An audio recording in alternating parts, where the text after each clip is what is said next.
Dan, let me start off with you. First of all, welcome and good morning. Grocery stores, as we know, have very low margins. I, once upon a time, worked in the food industry. I know this. Do you think the American people are going to buy the fact that Kamala Harris is saying the food industry and grocery store chains are gouging them and they're responsible for inflation? Well, we know factually what Kamala Harris is saying is not true. Now, will the American people buy that? Well, it depends, right? She has the media on her side, and that is now going to be the story. As you said, the pricing is not the issue in terms of gouging.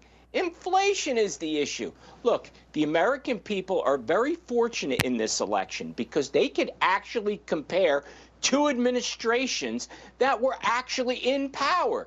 If you think things have been better the last 4 years, you vote for Harris. If you think it was better the 4 years previous, you vote for Trump. Dan, despite the rise in inflation, a report this week found that consumer spending, which is responsible for like almost 70% in the economy, rose last month in July.